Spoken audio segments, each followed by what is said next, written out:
이달 들어서만 부산에서는 중대산업재해가 벌써 2건 발생했습니다. 작업자들이 하수관 속에서 질식하고 또 건설 장비에 치여 숨진 건데요.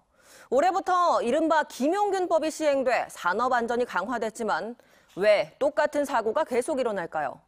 생생 인터뷰, 오늘은 노동법률 전문가에게 산업 현장의 안전 실태를 들어봅니다. 송광모 기자입니다.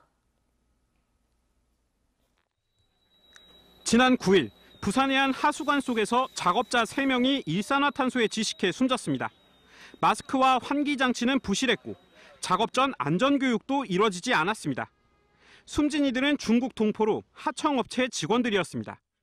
10년 넘게 노동 현장을 뛴 공인노무사 유선경 씨는 작업자들이 숨져가는 과정은 과거나 지금이나 똑같다고 지적합니다.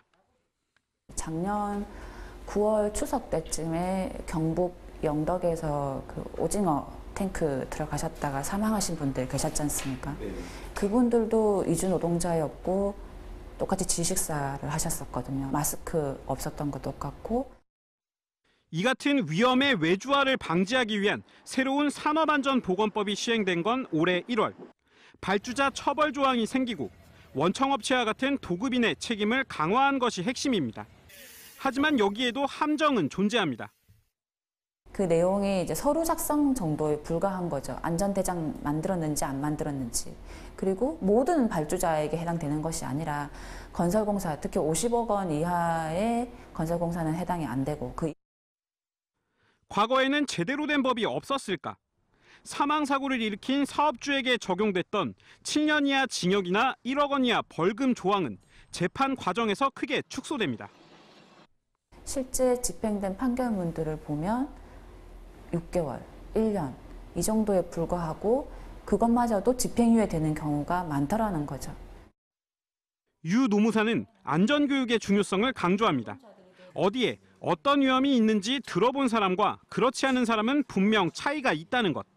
하지만 교육이 아예 없거나 부실한 게 다반사라고 지적합니다.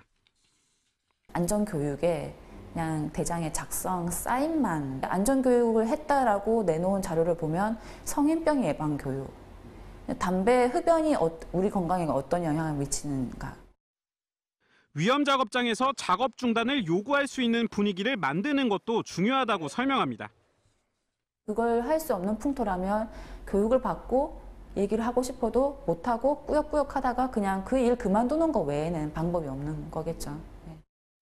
지난해 산업재해로 숨진 이들은 855명, 하루 2.3명 꼴입니다.